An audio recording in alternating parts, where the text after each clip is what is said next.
बिस्मिल्लाहिर्रहमानिर्रहीम। स्टूडेंट्स, आज के इस लेक्चर में हम ऑर्गेनिक कंपाउंड्स की क्लासिफिकेशन के बारे में डिस्कस करेंगे।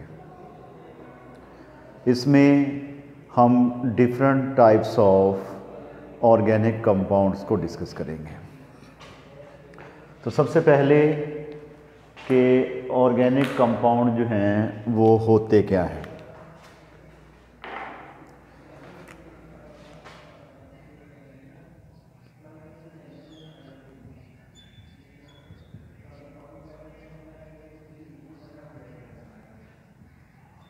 ऑर्गेनिक कंपाउंड्स ऐसे कंपाउंड्स होते हैं जिनमें कार्बन और हाइड्रोजन होता है। The compounds of carbon and hydrogen and their derivatives are called organic compounds. Organic compounds दो तरह के होते हैं। नंबर वन, हम इसको कहेंगे ओपन चेन स्ट्रक्चर, और उसके बाद जी क्लोज चेन स्ट्रक्चर। ठीक है जी। ऑर्गेनिक कंपाउंड्स की दो जो हैं वो बेसिक टाइप्स हैं, ओपन चेन और उसके बाद जी क्लोज चेन स्ट्रक्चर। तो पास आ गया जी CH3 CH2 CH3, ये आपके पास कंपाउंड है जी प्रोपेन, और उसके बाद जी CH2 CH2 CH2, ये आपके पास कंपाउंड है साइक्लोप्रोपेन। ठीक है। अच्छा भी, ऐसा कंपाउंड जिसमें टर्मिनल कार्बन्स जो हैं वो किसी कार्बन के साथ कनेक्टेड ना हो, ऐसा स्ट्रक्चर कहलाता है ओपन चेन स्ट्रक्चर।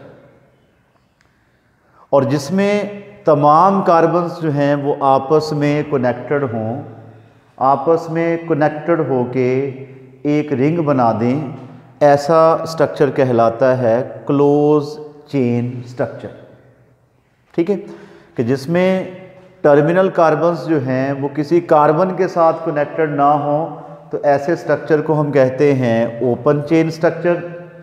और जिसमें सारी कार्बन्स जो हैं वो आपस में कनेक्टेड हों, उस स्ट्रक्चर को हम कहते हैं क्या? Close chain structure. जो ओपन चेन स्ट्रक्चर है इसकी भी फर्दर जो है वो टू क्लासेस होती हैं। एक हो जाएगा straight chain structure,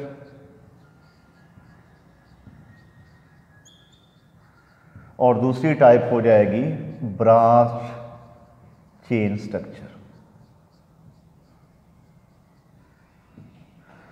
straight chain structure में ऐसा होगा कि हाइड्रोकार्बन्स की चेन के ऊपर कोई भी ब्रांच मौजूद नहीं होगी। तो ऐसा स्ट्रक्चर जिसमें कोई भी ब्रांच मौजूद ना हो वो कहलाता है स्ट्रेट चेन स्ट्रक्चर। और ऐसा स्ट्रक्चर जिसमें हाइड्रोकार्बन्स की चेन के ऊपर कोई ब्रांच भी मौजूद हो, उसको हम कहते हैं ब्रांच चेन स्ट्रक्चर। ठीक है, यानी कि ओपन चेन स्ट्रक्चर की भी दो टाइप्स होगी हैं। एक आपके पास होगी है स्ट्रेट चेन स्ट्रक्चर, और दूसरा जो है वो हो गया है ब्रांच चेन स्ट्रक्चर। स्ट्रेट में जो है वो सब स्ट्रेट के ऊपर कोई भी ब्रांच मौजूद नहीं होती, जबकि जो ब्रांच चेन स्ट्रक्चर है उसके अंदर उसमें जो है वो कोई ना कोई जो है वो ब्रांच मौजूद होती है। इस तरह ओपन चेन स्ट्रक्चर की दो टाइप्स जो हैं वो आपके पास होगी।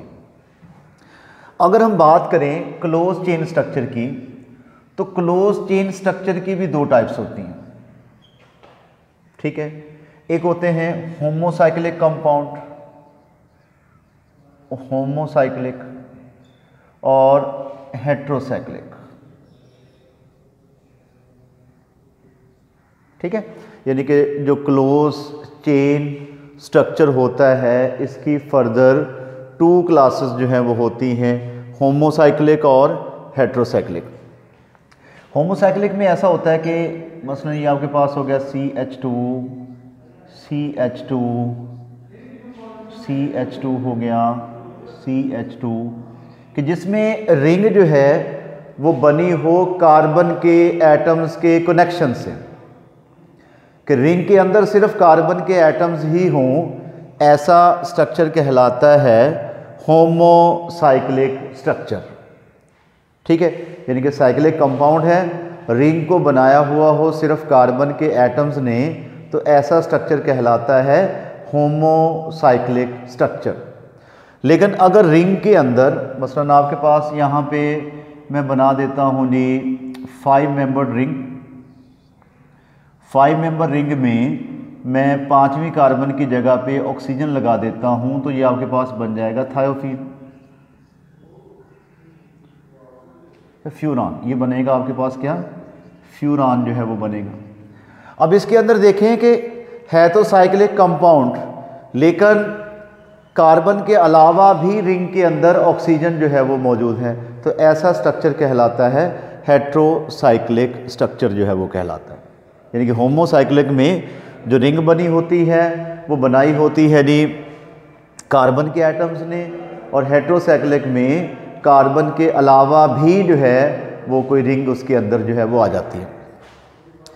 जो होमोसाइक्लिक कंपाउंड होता है इसकी भी 2 टाइप्स होती हैं। एक हो जाएगा एलिसाइक्लिक कंपाउंड,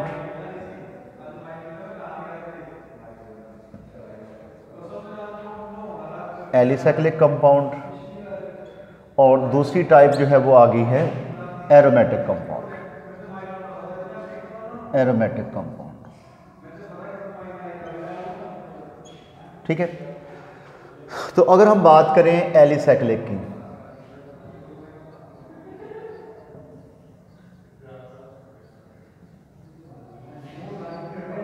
एलिसाइक्लिक कंपाउंड ऐसा कंपाउंड होते हैं कि जिसमें 2 से ज़्यादा कार्बन के एटम्स ने रिंग बनाई होती है, लेकिन उस रिंग के अंदर बेंजीन जो है वो मौजूद नहीं होती।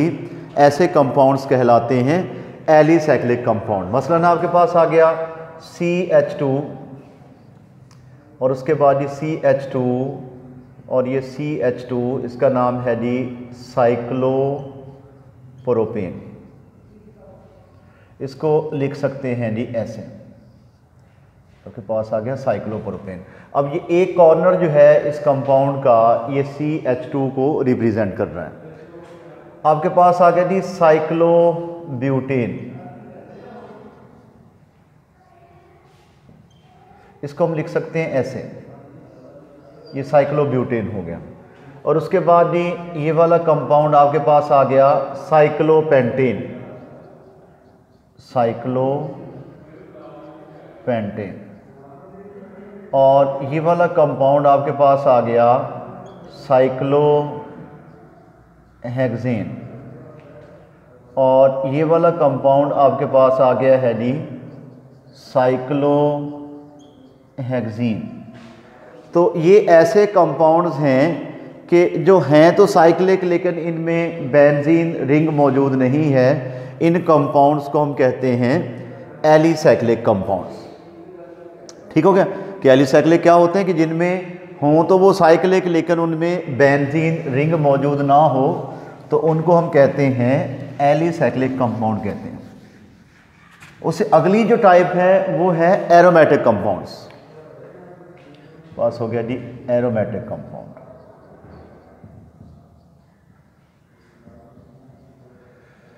तो एरोमेटिक कंपाउंड्स ऐसे कंपाउंड्स होते हैं कि जिनमें बेंजीन रिंग जो है उन कंपाउंड्स का लाजमी हिस्सा हो, उनको हम कहते हैं एरोमेटिक कंपाउंड। बेंजीन का फार्मूला होता है जी C6 और H6। बेंजीन की हर कार्बन पे एक एक हाइड्रोजन जो है वो मौजूद होता है, हर कार्बन के ऊपर एक एक हाइड्रोजन मौजूद होता है। इसको ऐसे लिख सकते हैं, ये बेंजीन हो गई। और बीच में इसके लगा देंगे एक सर्कल। ये आपके पास किसका फार्मूला हो गया? बेंजीन का फार्मूला हो गया। ठीक है, अगर बेंजीन की हाइड्रोजन को रिप्लेस कर दिया जाए